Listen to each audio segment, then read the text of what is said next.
क्या सास बन सकती है माँ? अरे क्यों रे, काम में ध्यान नहीं है जो सब्जी में नीरा नमक भर दिया। मुफ्त में रोटी तोड़ने की आदत पड़ी हुई है, ये सब यहाँ नहीं चलेगा। गलती हो गई माँ जी, माफ कर दीजिए। माफी चाहिए? चलो ठीक है, ये नमक भरी सारी सब्जी खत्म कर, कुछ भी फेंकना नहीं चाहिए, मिल जाएगी माफी। सुनैना की शादी कुछ महीनों पहले ही वासु से हुई है, जिसके बाद से उसकी जिंदगी इस नर्क में जल ही रही है। और अब यही सुनैना की आम जिंदगी है, जिसमें उसकी सास हर छोटी बात पर और कभी कभी तो बिना किसी बात के बस उसे परेशान कर खरी खोटी सुनाती ही रहती है। सुनैना, कल मुही कहाँ मरी हुई है, इधर तो आ। सास की आवाज सुन सुनैना भागती हुई उसके पास आती है। क्या हुआ माँ जी? अरे तुझे पता है मेरे पैरों में दर्द रहता है, तो मुझसे बदला लेने के लिए टीवी का रिमोट इतनी दूर रख दिया। अरे मुझे ज्यादा खड़ा कर पैर तुड़वाना चाहती है क्या? आज पूरा दिन तू एक पैर पर काम करेगी, अगर कहीं दूसरा पैर जमीन पर रखा तो मुझसे बुरा कोई नहीं होगा। सास और सुनैना की ये कहानी उसकी ननद सिम्मी बहुत करीब से देख रही होती है, जिस वजह से उसके मन में ससुराल और सास के लिए डर बनने लगता है। इसी तरह दिन बीतते हैं। एक शाम वासु और सुनैना साथ बैठे होते हैं। क्या बात है, तुम दिन पर दिन कमजोर कैसे होती जा रही हो? नहीं तो आपको ऐसे ही लग रहा होगा, मैं बिल्कुल ठीक हूँ। हो सकता है, पर चलो ध्यान रखना, मुझे कुछ काम है। ऐसा बोल जैसे ही वासु जाता है, तभी सिम्मी वहां आ जाती है। भाभी, आप भाई को माँ के बारे में बता क्यों नहीं देती? वो आपके साथ बहुत गलत करती है। क्या सारे ससुराल वाले ऐसे ही होते हैं? भाभी, मुझे तो शादी नहीं करनी, बहुत डर लगता है मुझे। अरे तुम बेकार ही टेंशन ले रही हो, ऐसा कुछ नहीं है।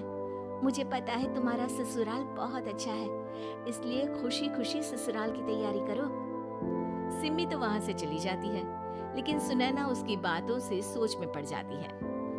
कुछ दिनों बाद सुनैना के मम्मी पापा और भाई उनके घर आते हैं, जिन्हें देख सास हैरान रह जाती है। आप लोग सुनैना से मिलने आए हैं? अरे बहू, देख तो तेरे मम्मी पापा आए हैं। जी नहीं, आज हम यहाँ लड़की नहीं लड़के वाले बनकर आए हैं। हाँ माँ, मैंने ही सिम्मी और शरद के रिश्ते की बात मम्मी पापा से की थी। शरद हमारी सिम्मी के लिए परफेक्ट है। बेटे की बात मानते हुए उसकी माँ रिश्ते के लिए मान जाती है, पर अब सिम्मी के मन में ससुराल का डर और ज्यादा बढ़ जाता है। जैसे यहाँ माँ भाभी पर जुल्म करती है, ये भी पक्का अपनी बेटी का बदला लेने के लिए ही मुझसे शादी कर रहे हैं। इसी सब के बीच देखते ही देखते सिम्मी शरद की शादी हो जाती है और सास के नाम से डरी सहमी सिम्मी ससुराल पहुंच जाती है, जहां पहुंचते ही वो डरते हुए बोलती है, मम्मी जी, मैं अभी पूरे घर का काम कर दूंगी और जॉब भी छोड़ दूंगी। जैसे आप कहोगी मैं सब कुछ वैसे ही करूंगी। अरे इतना डर क्यों रही हो? और अभी घर आई हो, कोई काम करने की जरूरत नहीं। नई शादी है, कुछ दिन आराम करो, घूमो फिरो। रही बात घर या जॉब की, तो वो तुम्हारी चॉइस है, कोई तुम्हें नहीं रोकेगा। सास का ऐसा व्यवहार देख सिम्मी हैरान रह जाती है और अपनी भाभी सुनैना का ससुराल में पहला दिन सोचने लगती है। चलो हो गया कार्यक्रम खत्म, जा वासु आराम कर। बहू, तू अपने काम पर लग जा।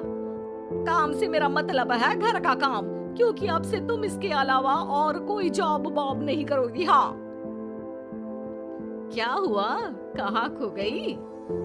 लगता है सपनों में ही घूमने लगी। बताती हूँ तुझे अभी। मेरी बेटी का मजाक बनाएगा? सपने में क्यों, असलियत में घुमा कर ला, जा।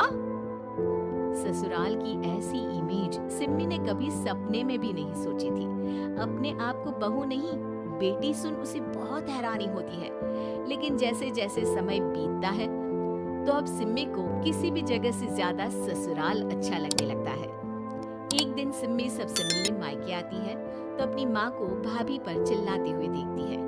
अरे करमचली, अगर मुझे इतना ही पैसा खर्च करना होता तो तेरी जगह घर में नौकरानी ना रख लेती।